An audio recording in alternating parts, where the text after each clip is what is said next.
ಮಾಧ್ಯಮದ ಬಗ್ಗೆ, ಮಾಧ್ಯಮದ ಪ್ರಾಶಸ್ತ್ಯದ ಬಗೆಗಾಗಲಿ, ಈಗ ಮಾಧ್ಯಮ ಜಗತ್ತಿನಲ್ಲಿರುವ ಕೋಲಾಹಲಗಳ ಬಗೆಗಾಗಲಿ ನನಗೆ ಯಾವುದೂ ಗೊತ್ತಾಗೋದಿಲ್ಲ. ಆ ಅರ್ಥದಲ್ಲಿ ಒಂದು ರೀತಿ ಹುತ್ತದಲ್ಲಿ ಕೂತಂತ ಸ್ಥಿತಿಯೇ ನನ್ನದಾಗಿದೆ. ಹಾವಂತೂ ನಾನೆಲ್ಲ ವಾಲ್ಮೀಕಿ ಆಗೋಕ್ ಸಾಧ್ಯವಿಲ್ಲ. ಯಾಕೆಂದ್ರೆ ನಾನು ಕೆಲಸ ಮಾಡುವಂತ ಕ್ಷೇತ್ರ ಯಾವುದಾಗಿದೆ ಅಲ್ಲಿ ಶತಮಾನಗಳು ಸಹಸ್ರಮಾನಗಳಿಗೆ ಅಂತ ದೊಡ್ಡ ಅಂತರ ಇಲ್ಲ, ಮತ್ತೆ ಅವರ ತುಂಬಾ ಕಡಿಮೆ ಪ್ರಮಾಣ ಅಂತ. ಎಸ್ ವಿ ರಂಗಣ್ಣನವರು ಬಹಳ ದೊಡ್ಡ ಇಂಗ್ಲಿಷ್ ಪ್ರಾಧ್ಯಾಪಕರಾಗಿ ಕನ್ನಡದಲ್ಲಿ ತುಂಬಾ ದೊಡ್ಡ ಬರವಣಿಗೆ ಮಾಡಿದ್ದಾರೆ. ಒಳ್ಳೆ ವಿಮರ್ಶಕರಾಗಿ ಹೆಸರಾಗಿದ್ದವರು, ಮೈಸೂರು ವಿಶ್ವವಿದ್ಯಾಲಯದಲ್ಲಿದ್ದವರು, ಬಿ ಎಂ ಶ್ರೀಕಂಠಯ್ಯ ಮೊದಲಾದಂತಹ ಮಹನೀಯರ ಶಿಷ್ಯ ಪಂಕ್ತಿಯಲ್ಲಿದ್ದವರು. ಅವರು ಒಂದು ಕಡೆ ಹೊನ್ನಶೂಲ ಅನ್ನುವ ಒಂದು ವಿಮರ್ಶನ ಗ್ರಂಥ, ಅಲ್ಲವರು ಹೇಳ್ತಾರೆ, ನನಗೆ ಇಷ್ಟವಾಗುವ ಹೊಸ ಸಾಹಿತ್ಯ ಯಾವುದು ಅಂತ ಯಾರಾದ್ರೂ ಪ್ರಶ್ನೆ ಕೇಳಿದ್ರೆ, ಮೊನ್ನೆ ವಾಲ್ಮೀಕಿ ಬರೆದ ರಾಮಾಯಣ, ನಿನ್ನೆ ವೇದವ್ಯಾಸ ಬರೆದ ಮಹಾಭಾರತ, ಇಂದು ಬೆಳಗ್ಗೆಯಷ್ಟೇ ಅಚ್ಚಾಗಿ ಬಂದಂತ ಶೇಕ್ಸ್ಪಿಯರ್ನ ನಾಟಕಗಳು ಅಂತ ಹೇಳ್ತಾ, ನನಗೆ ಇಷ್ಟವಾಗುವ ತುಂಬಾ ಹಳೆಯ ಸಾಹಿತ್ಯ ಅಂದ್ರೆ 1925ನೇ ಇಸ್ವಿಯಿಂದ 52ನೇ ಇಸ್ವಿವರೆಗೆ ಬಂದಂತ ಸಾಹಿತ್ಯ ಅಂತಾರೆ. ಇದು ನನ್ನ ಸ್ಥಿತಿ ಇರುವಂತದ್ದು. ಅಂದ್ರೆ ನಿತ್ಯದ ಜಗತ್ತಿನ ವಿದ್ಯಮಾನಗಳನ್ನ ಪ್ರಧಾನವಾಗಿ ಗಮನದಲ್ಲಿಟ್ಟುಕೊಂಡು ಉದ್ಬೋಧನೆ ಮಾಡುವುದು ಮಾಧ್ಯಮದ ಒಂದು ಮುಖ್ಯವಾದ ಕೆಲಸ. ಅದರ ಮೇಲೆ ಅದರ ಇತಿಹಾಸ ಬರೆಯುವುದಾಗುತ್ತದೆ ಅಂತ. ಅಂದ್ರೆ ಇತಿಹಾಸ ಬರೆಯೋದ್ರಿಂದ ಘಟನೆಯನ್ನು ಏನೂ ಮಾರ್ಪಡಿಸೋಕೆ ಸಾಧ್ಯವಾಗಿರೋಲ್ಲ ಅಂತ ತನ್ನಂತೆಯೇ ಗೊತ್ತಾಗುತ್ತದೆ. ಇಲ್ಲಿ ಏನಾಗುತ್ತದೆ ಅಂದ್ರೆ ಅಂತಹ ಘಟನೆ ಮತ್ತೆ ನಡೆಯುವುದಿದ್ದಲ್ಲಿ ಅದಕ್ಕೇನಾದ್ರು ಪ್ರಯೋಜನ ಇದ್ರೆ ಹೇಗೆ ನಡೆದರೆ ಚೆನ್ನ, ಆ ರೀತಿಯಾದ ಘಟನೆಗಳು ಮತ್ತೆ ನಡೆಯಲಿ. ಅಥವಾ ನಡೆಯಬಾರದಾಗಿದ್ರೆ ಯಾಕೆ ನಡೆಯಬಾರದು, ಮತ್ತೆ ಈ ರೀತಿಯ ದುರ್ಘಟನೆ ನಡೆದದ್ದಕ್ಕೆ ಕಾರಣ ಏನು, ಈ ರೀತಿಯಾದ ಪೋಸ್ಟ್ ಮಾರ್ಟಮಿಂಗ್ ಅಂತಂತಾರಲ್ಲ, ಶವ ಪರೀಕ್ಷೆಯ ಆ ರೀತಿ ಆದಂಥದ್ದು. ಹಾಗಾಗಿನೇ ಒಂದು ಉಜ್ವಲವಾದ ಅಧ್ಯಾಯ ಮುಗಿದ ಮೇಲೆ ಇತಿಹಾಸ ಆಗುತ್ತದೆ ಅಂತ. ಆದರೆ ನಡೀತಾ ಇರುವಂತಹದ್ದನ್ನು ಕುರಿತು ಹೇಳೋದು ಬಹಳ ಕಷ್ಟ. ಆದರೆ ಅದಕ್ಕೆ ತುಂಬಾ ಬೆಲೆಯೂ ಹೆಚ್ಚು. ಯಾಕೆಂದ್ರೆ ನೆನ್ನೆಯನ್ನ ತಿಳ್ಕೊಂಡು ನಾವು ಏನು ಮಾಡೋಣ, ನಾಳೆಯನ್ನ ತಿಳ್ಕೊಳ್ಳೋದಕ್ಕೆ ಸಾಧ್ಯ ಇಲ್ಲ ಅಂತ ವಿಜ್ಞಾನಿಗಳು ಹೇಳ್ತಾರೆ. No future can be predicted ಅನ್ನೋದು ಈ ಹೊತ್ತಿನ ವಿಜ್ಞಾನದ ನಿಲುವು. ಅದೇನಿತ್ತು ಒಂದು ಎಸ್ಟಿಮೇಷನ್ ಕೊಡುತ್ತೆ ಅಷ್ಟೇ ಹೊರತುನುವೆ ಅದು ಹೀಗೆ ನಡೆಯುತ್ತದೆ ಅಂತ ಹೇಳುವುದಿಲ್ಲ ಅಂತ. ಈವನ್ ಇನ್ಕ್ಲೂಡಿಂಗ್ ವೆದರ್ ಫೋರ್ಕಾಸ್ಟಿಂಗ್ ಕೂಡ ಎಷ್ಟೋ ಕಡೆ ಲ್ಯಾಪ್ಸಸ್ ಇರುತ್ತವೆ ಅಂತ ಹೇಳ್ತದೆ. ಹೀಗೆ ವಿಜ್ಞಾನ ಆ ಬಗ್ಗೆ ಒಪ್ಪಿಕೊಂಡಿರುವಂತದ್ದೇ ಆಗಿದೆ. ಈ ತರ ಇರುವಾಗ ನಡೀತಾ ಇರುವ ಘಟನೆಗಳನ್ನ ವಿಶ್ಲೇಷಣೆ ಮಾಡುವುದು, ಅವುಗಳ ಗುಣಾವಗುಣಗಳನ್ನು ತಿಳಿಸುವಂಥದ್ದು, ಅದು ವ್ಯಕ್ತಿಗಳಿಗೆ ಸಂಬಂಧಪಟ್ಟಿದ್ದಿರಬಹುದು, ಕಲೆ ಇರಬಹುದು, ಸಾಹಿತ್ಯ, ರಾಜಕೀಯ, ಕ್ರೀಡೆ, ಸಿನಿಮಾ ಇತ್ಯಾದಿ ಯಾವುದೇ ಇರಬಹುದು, ನಡೀತಾ ಇರುವುದನ್ನು ಹೇಳುವುದಕ್ಕೆ ತುಂಬಾ ದೊಡ್ಡ ಸವಾಲುಗಳಿವೆ ಅಂತ ಅನಿಸುತ್ತದೆ. ನಮ್ಮ ಪರಂಪರೆಯಲ್ಲಿ ಸತ್ಯ ಮತ್ತು ಋತ ಅಂತ ಎರಡು ಶಬ್ದಗಳಿವೆ, ತುಂಬಾ ಭವ್ಯವಾದ ಅರ್ಥದಿಂದ ಕೂಡಿರುವಂಥವು. ಸತ್ಯವನ್ನ ಹೆಚ್ಚಾಗಿ ನಾವು ಕೇಳ್ತಾ ಇರ್ತೀವಿ, ಆದರೆ ಋತ ಶಬ್ದ ಹೆಚ್ಚಾಗಿ ಗಮನಕ್ಕೆ ಬರೋಲ್ಲ. ವೇದಗಳಲ್ಲಿ ಋತಶಬ್ದ ಸತ್ಯಕ್ಕಿಂತ ಹೆಚ್ಚು ಬಾರಿ ಬಳಕೆಯಾಗಿದೆ ಅಂತ ಗೊತ್ತಾಗುತ್ತೆ. ಸತ್ ಅಂದ್ರೆ ಇರುವಂಥದ್ದು ಸತ್ಯ, ಅಂದ್ರೆ ಎಕ್ಸಿಸ್ಟೆನ್ಸ್, ಅದಕ್ಕೊಂದು ಸ್ಥಿತಿಯ ರೂಪ ಇದ್ದರೆ, ಗತವು ಅಂತ ಅದಕ್ಕೆ ಧಾತುವಿನ ಅರ್ಥ ಹೇಳ್ತಾರೆ, ಗತಿಶೀಲತೆ ಅಂತ, ಡೈನಮಿಸಮ್ ಅಂತ. ಸಾಮಾನ್ಯವಾಗಿ ನಾವು ರಾಮ ಕೃಷ್ಣ ಇಬ್ಬರನ್ನ ತೆಗೆದುಕೊಂಡ್ರೆ, ರಾಮ ಸತ್ಯ ಅಥವಾ ಸ್ಥಿತಿಯ ಸಂಕೇತವಾಗಿ, ಕೃಷ್ಣ ಋತ ಗತಿಯ ಸಂಕೇತವಾಗಿದ್ದಾನೆ ಅಂತ ವಿದ್ವಾಂಸರು ಅಭಿಪ್ರಾಯ ಪಡ್ತಾರೆ. ಅಂದರೆ ಎಕ್ಸಿಸ್ಟೆನ್ಸ್ ಅನ್ನುವುದು ಸತ್ಯ ಆದರೆ the mechanism R the order behind existence, ಅಸ್ತಿತ್ವದ ಹಿಂದಿರುವ ಚಾಲಕ ಶಕ್ತಿ, ಜಂಗಮ ಶಕ್ತಿ, ಅದು ಋತ ಅಂತ ಗೊತ್ತಾಗುತ್ತದೆ. ಹೀಗಾಗಿ ಕೃಷ್ಣನನ್ನ ಅರ್ಥ ಮಾಡ್ಕೊಳ್ಳೋದು ತುಂಬಾ ಕಷ್ಟ, ಅವನ ಮೇಲೆ ಆಕ್ಷೇಪ ಮಾಡೋದು ಮತ್ತೂ ಕಷ್ಟ. ನಾವು ನೋಡ್ಬೋದು ಸಾಮಾನ್ಯವಾಗಿ ರಾಮ ಬಹಳ ಸುಲಭವಾಗಿ ಆಕ್ಷೇಪಕ್ಕೆ ಸಿಕ್ಕಿಬಿಡ್ತಾನೆ. ಯಾಕೆಂದ್ರೆ ಪಾಪ ಆತನಿಗೆ ಮಿಸ್ಟರ್ ಕ್ಲೀನ್ ಇಮೇಜ್ ಅನ್ನು ಉಳಿಸಿಕೊಳ್ಬೇಕಾದ ಅನಿವಾರ್ಯತೆ ಇದೆ. ಒಂದು ಸ್ಥಿತಿಯನ್ನ ನೋಡತಕ್ಕಂಥವ್ರಿಗೆ ಅದೆಲ್ಲ ಬರ್ತದೆ. ಗತಿ ನೋಡುವಾಗ ಅಂಥದ್ದೇನು ಇರೋದಿಲ್ಲ. ಇನ್ನೊಂದು ಕಡೆಯಿಂದ ನೋಡಿ ಗೊತ್ತಾಗುತ್ತೆ, ಮತ್ತೊಂದು ಕಡೆಯಿಂದ ನೋಡಿ ಗೊತ್ತಾಗುತ್ತದೆ ಅಂತಾರೆ. ಓಡುವ ಕುದುರೆಯ ಯಾವ ಭಾಗವನ್ನು ನಾವು ಎಷ್ಟು ನೋಡೋದಕ್ಕೆ ಸಾಧ್ಯ? ನಮಗೆ ಗೊತ್ತಿರುವಂತೆ ಚಂದ್ರಬಿಂಬದ ಮತ್ತೊಂದು ಮುಖ ನಮಗೆ ಇದುವರೆಗೂ ಕಾಣಿಸಿಲ್ಲ. ಯಾರಾದ್ರೂ ನೌಕೆಗಳಲ್ಲಿ, ಆಕಾಶ ನೌಕೆಗಳಲ್ಲಿ ಹೋಗಿ ಪ್ರದಕ್ಷಿಣೆ ಮಾಡಿದ್ರೆ ಆ ಕಡೆಯಿಂದ ಗೊತ್ತಾಗ್ಬೋದು ಏನೋ. ಚಂದ್ರನ ಪ್ರದಕ್ಷಿಣೆ ಮಾಡೋಕ್ಕಾಗುತ್ತೋ ಇಲ್ವೋ ಅದು ಗೊತ್ತಿಲ್ಲ. ಚಂದ್ರನ ಮೇಲೆ ಲ್ಯಾಂಡ್ ಆಗಿರೋ ಮಟ್ಟಕ್ಕೆ ನಮಗೆ ಸುದ್ದಿ ಇದೆ. ಅಂದ್ರೆ ಕಾಣಿಸಿರೋದು ಒಂದೇ ಮುಖ, ಯಾಕೆಂದ್ರೆ ಅದು ಡೈನಮಿಕ್. ಚಂದ್ರ ಗತಿಶೀಲನಾಗಿದ್ದಾನೆ, ಅವನ ಚಲನೆ ಭೂಮಿಯ ಜೊತೆಗೆ ಹೇಗಿದೆ ಅಂದ್ರೆ ಮತ್ತೊಂದು ಮುಖ ಎಂದಿಗೂ ಕಾಣಿಸದಂತೆ ಇದೆ.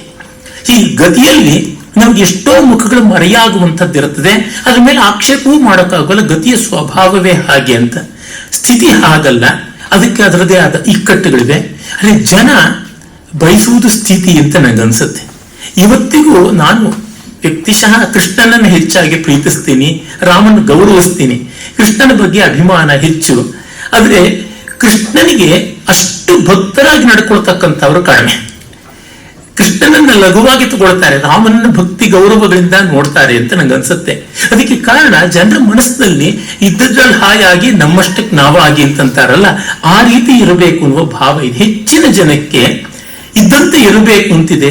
ಚೇಂಜ್ ಅನ್ನು ಬಯಸುವಂತವ್ರು ಫಾರ್ ಎನಿಥಿಂಗ್ ಕೆಲವರೇ ಅಂತ ಅನ್ಸುತ್ತೆ. ಆ ರೀತಿ ಇರುವ ಜಗತ್ತು ವರ್ತಮಾನದ ಜಗತ್ತು. ಆ ವರ್ತಮಾನದ ಜಗತ್ತನ್ನ ನೋಡುವಲ್ಲಿ ಅದು ಎಷ್ಟು ದೊಡ್ಡ ಸಾಹಸ ಬೇಕಾಗುತ್ತದೆ. ನಿಂತು ನಡೆಯಬೇಕು, ನಡೆದು ನಿಲ್ಲಬೇಕು ಅಂತಂದ್ರೆ ಏಕಕಾಲದಲ್ಲಿ ಎರಡನ್ನೂ ಇಟ್ಕೊಂಡಿರ್ಬೇಕು. ಇದು ನನಗೆ ಕ್ವಾಂಟಮ್ ಮೆಕ್ಯಾನಿಕ್ಸ್ ನ ಅತ್ಯಂತ ಅಸಾಮಾನ್ಯವಾದ ರೀತಿಯಾಗಿ ಕಾಣಿಸುತ್ತದೆ. ಆ ಪ್ರಕಾರವಾಗಿ ನಮಗೆಲ್ಲ ಗೊತ್ತಿರುವಂತೆ ಒಂದು ವಸ್ತುವಿನ ಸ್ಥಿತಿಯನ್ನು ಹೇಳುವಾಗ ಗತಿಯನ್ನು ಹೇಳೋಕ್ಕಾಗಲ್ಲ, ಗತಿಯನ್ನು ಹೇಳುವಾಗ ಸ್ಥಿತಿಯನ್ನು ಹೇಳೋಕ್ಕಾಗೋದಿಲ್ಲ. ಆ ರೀತಿ ಇದೆ. ಅದರಿಂದ ಯಾವ ವಸ್ತುವನ್ನು ನಿಶ್ಚಿತವಾಗಿ ಹೇಳೋಕ್ಕಾಗಲ್ಲ ಅಂತ. ಆದರೆ ವರ್ತಮಾನ ಅಷ್ಟರ ಮಟ್ಟಿಗೆ ಸಂದಿಗ್ಧವಾಗಿರುವಂಥದ್ದು. ಅಲ್ಲಿಯೇ ಒಂದು ವಿಶ್ವಾಸಾರ್ಹವಾದ ಮತ್ತು ಅಭ್ಯುದಯದ ಕಡೆಗೆ, ಒಳಿತಿನ ಕಡೆಗೆ ದೃಷ್ಟಿ ಇರುವಂತಹದ್ದು ಬೇಕಾಗುತ್ತದೆ ಅಂತ ಅನ್ಸುತ್ತೆ. ನಮಗೆ ಎಲ್ಲರಿಗೂ ಬಂದು ಕಾಡುವ ಪ್ರಶ್ನೆ ಅದು ಒಂದೇ. ಅರ್ಜುನ ಭಗವದ್ಗೀತೆಯ ಆರಂಭದಲ್ಲಿಯೇ ಹೇಳ್ತಾನೆ, ತದೇಕಂ ವದ ನಿಶ್ಚಿತ್ಯ ಏನ ಶ್ರೇಯೋಹಂ ಆಪ್ನುಯಾಮ್. ಅದು ಏನೋ ಒಂದಿದೆಯಲ್ಲ ನೆಮ್ಮದಿ, ಅದನ್ನು ಹೇಳಿಬಿಡು ಸಾಕು, ಅದರಿಂದ ನೆಮ್ಮದಿಯಾಗಿರ್ತೀನಿ, ನಿನ್ ದೊಡ್ಡ ಭಾಷಣ ನನಗೆ ಬೇಕಾಗಿಲ್ಲ ಅನ್ನುವ ಒಂದು ಆತರತೆಯನ್ನ, ಕಾತರ್ಯವನ್ನ ಮೊದಲಿಗೆ ಹೇಳ್ತಾನೆ. ಎಲ್ಲರಿಗೂ ಅಷ್ಟೇನೆ. ಯಾಕೆಂತಂದ್ರೆ ಅಪ್ಪ ನಿಮ್ ಪುರಾಣ ನಮಗ್ ಬೇಕಾಗಿಲ್ಲ, ಕೊನೆಗೆ ಬಂದು ಏನ್ ತೀರ್ಮಾನ ಇದೆ ಅದು ಹೇಳಿ ಅಂತ. ಜನರಿಗೆ how the deduce the things, how the logic is developed ಅನ್ನೋದು ಬೇಕಾಗೋದಿಲ್ಲ, ತೀರ್ಮಾನ ಅನ್ನೋದು ಬೇಕಾಗಿರುತ್ತೆ. ಯಾಕೆಂದ್ರೆ ಅವರ ಬದುಕನ್ನ ಬೇರೊಂದು ರೀತಿ ನಡೆಸಬೇಕಾಗಿರ್ತದೆ.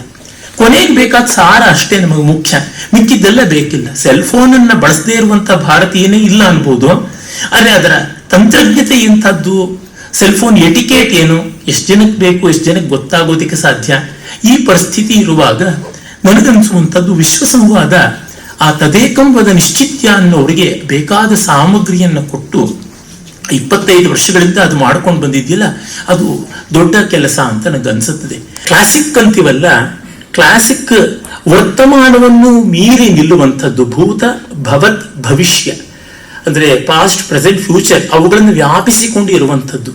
ನಮ್ಮಲ್ಲಿ ಪ್ರಜ್ಞೆ ಅನ್ನುವ ಶಬ್ದಕ್ಕೆ ಅದು ಹೇಳ್ತಾರೆ, ಪ್ರಜ್ಞಾ ತ್ರೈಕಾಲಿಕಿ ಮತ ಅಂತ ಅಭಿನವ್ ಗುಪ್ತನ ಗುರು ಹೇಳ್ತಾನೆ. ಪ್ರಜ್ಞೆಯ ಸ್ತರದಲ್ಲಿ ನಡೆಯುವ ಕೆಲಸಗಳನ್ನ ಗುರುತಿಸಿದ್ರೆ, ಜನಕ್ಕೆ ಅದರ ಬಗ್ಗೆ ತಿಳಿ ಹೇಳಿದ್ರೆ ಒಳ್ಳೆಯದು. ಯಾಕೆಂದ್ರೆ ಜನಕ್ಕೆ ಬೇಕಾಗಿರೋದು ನಚ್ಚಿಕೊಳ್ಳುವಂತಹ ಒಂದು ವಸ್ತು. ಹಾಗಲ್ಲವಾದ್ರೆ ಇದ್ದಾನೋ ಇಲ್ಲವೋ, ಇದೆಯೋ ಇಲ್ಲವೋ, ಇದ್ದಾಳೋ ಇಲ್ಲವೋ, ಆವುದನ್ನು ಕಾಣದೊಡ ಮಳ್ತೀಂ ನಬ್ಬಿಹುದು ಆ ವಿಚಿತ್ರಕ್ಕೆ ನಮಿಸುವ ಮಂಕುತಿಮ್ಮ ಅಂತ DVG ಹೇಳಿದ್ರಲ್ಲ, ಯಾವುದು ನಮ್ಮ ಇಂದ್ರಿಯಾನುಭವಕ್ಕೆ ಬರದೇ ಇದ್ರೂ ನಚ್ಚಿಕೊಂಡಿದ್ದೀವಲ್ಲ.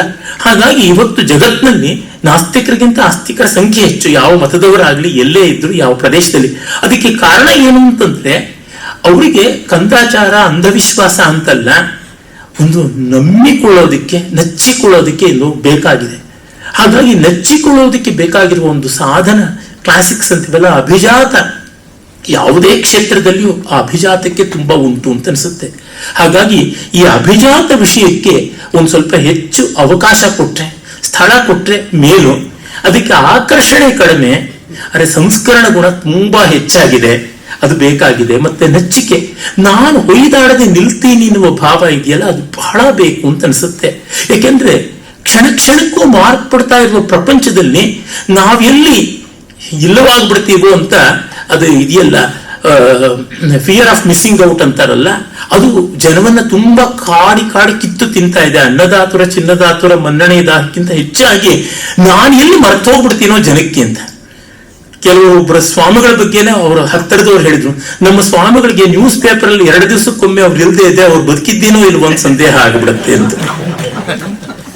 ಎಲ್ಲ ಬಿಟ್ಟ ಸರ್ವಸಂಗ ಪರಿತ್ಯಾಗಿಗಳು ಆತ್ಮಶ್ರದ್ಧಾ ಮಾಡಿಕೊಂಡು ಪಾದದ ಮೇಲೆ ಪಿಂಡ ಹಾಕೊಂಡವರಿಗೆ ಆ ಸ್ಥಿತಿ ಬಂತು ಅಂದ್ರೆ ಮಿಕ್ಕವರಿಗೆ ಇನ್ನೇನು ಹೇಳೋಣ, ಬಹಳ ಕಷ್ಟ ಇದೆ. ಹಾಗಿರುವಾಗ ಇದನ್ನ ಮೀರುವ ಒಂದು ಅವಕಾಶ ಇರುವುದು, ಒಂದು ನೆಮ್ಮದಿಗೆ ಅವಕಾಶ ಇರೋದು ಈ ಕ್ಲಾಸಿಕ್ಸ್ ನಲ್ಲಿ ಅಂತ. ಉದಾಹರಣೆಗೆ ಮತ್ತೆ ಚಾಣಕ್ಯವರೇ ಜ್ಞಾಪಕ ಬರ್ತಾರೆ. ಪತ್ರಿಕೆಗಳಲ್ಲೆಲ್ಲ ಏನೇನೋ ಅವ್ರದ್ದೆಲ್ಲ ಹಾಡುಗಳ ಪಟ್ಟಿ ಎಲ್ಲ ಕೊಟ್ಟಿತ್ತು. ಒಂದು ಹಾಡನ್ನ ನಾನು ಗಮನಿಸದಿದ್ದ, ತುಂಬಾ ಅದ್ಭುತವಾದ ಹಾಡು. ನಮ್ಮ ರಾಷ್ಟ್ರಕವಿ ಕುವೆಂಪು ಅವರ ಯಾವ ಜನ್ಮದ ಮೈತ್ರಿ ಸಾನೆಟ್ ಕೃತಿಕಾ ಸಂಕಲನದಲ್ಲಿ ಬಂದಿರೋದು. ಅದನ್ನ ಅವರು ಹಾಡಿದ್ದಾರೆ ಜಿ.ಕೆ. ವೆಂಕಟೇಶ್ ಅವರ ಸಂಗೀತ ನಿರ್ದೇಶನದಲ್ಲಿ, ಗೌರಿ ಸಿನಿಮಾದಲ್ಲಿ. ಅದು ಮೋಹನ ರಾಗದಲ್ಲಿದೆ. ಆ ಮೋಹನ ರಾಗವನ್ನ ಹಿಡ್ಕೊಂಡ್ರೆ ಆ ರಾಗದಲ್ಲಿ ಬಂದಂತ ಅಕ್ಷರಶಃ ಲಕ್ಷಾಂತರ ಹಾಡುಗಳ ಸತ್ವ ನಮ್ಮ ಜೊತೆಗಿರುತ್ತದೆ. ಆದರೆ ಅದು ಒಂದು ಹಾಡು ಯಾವುದೋ ಅಂತ ಇಟ್ಕೊಂಡ್ರೆ ಆ ಹಾಡಿನ ಮಟ್ಟಕ್ಕೆ ನಾವು ಸೀಮಿತರಾಗ್ತೀವಿ. ಅದು ಮರ್ತೋಯ್ತು. ನಾನು ಎಷ್ಟು ಒಳ್ಳೆ ಹಾಡು ಜಾನಕಿ ಅವ್ರದ್ದು ಯಾರು ಪ್ರಸ್ತಾವಿಸಲಿಲ್ವಲ್ಲ, ಮಾಧ್ಯಮಗಳಲ್ಲಿ ನಿನ್ನೆಯಿಂದ ನೋಡ್ತಾ ಇದ್ದೀನಿ, ಪತ್ರಿಕೆಗಳಲ್ಲಿ ನೋಡ್ತಾ ಇದ್ದೀನಿ ಅಂತ ಅಂದುಕೊಂಡೆ. ಆದ್ರೆ ಮೋಹನ ರಾಗ ಇದೆಯಲ್ಲ, ಅದು ಗಟ್ಟಿಯಾದದ್ದು, ಅದ್ರೊಳಗೆ ಇನ್ನೊಂದು ಮತ್ತೊಂದು ಹಾಡು ಹಾಡಿರ್ತಾರಲ್ಲ ಅಂತ. ಹೀಗಾಗಿ ನಾವು ಸೂಪರ್ ಸೆಟ್ ಕಡೆಗೆ ಗಮನಿಸಿದಾಗ ಸಬ್ಸೆಟ್ ನಲ್ಲಿ ಹೋಗುವಂತ identity, loss of identity, fear of missing out ಇದೆಯಲ್ಲ, ಅದು ಸೂಪರ್ ಸೆಟ್ ಅಲ್ಲಿ ಕಾಣಿಸ್ತಾ ಬರುತ್ತೆ ಅನ್ಸುತ್ತೆ. ಅಭಿಜಾತ ಆ ರೀತಿಯಾದದ್ದು, ಅಧ್ಯಾತ್ಮ ಅದರೊಳಗೆ ಸರ್ವೋತ್ಕೃಷ್ಟವಾದದ್ದು. ಅಭಿಜಾತವನ್ನಾದರೂ ನಮ್ಮ ಮಾಧ್ಯಮಗಳು ಮತ್ತೆ ಈ ರೀತಿಯಾದಂತಹ ಒಂದು ಲೋಕಹಿತವನ್ನು ಗಮನಿಸಿಕೊಂಡ ವೇದಿಕೆಗಳು ಅದನ್ನ ಪರ್ಪಿಯೇಟ್ ಮಾಡಿದ್ರೆ, ಅದಕ್ಕೆ ಜನಮಾನಸದಲ್ಲಿ ಚಲಾವಣೆಯನ್ನು ತಂದುಕೊಟ್ರೆ ತುಂಬಾ ಒಳ್ಳೆಯದು ಅನ್ನುವ ವೈಯಕ್ತಿಕವಾದ ಅಭ್ಯರ್ಥನೆ. ಅಷ್ಟರಿಂದ ನನ್ನ ಮಾತು ಮುಗಿಸ್ತೀನಿ.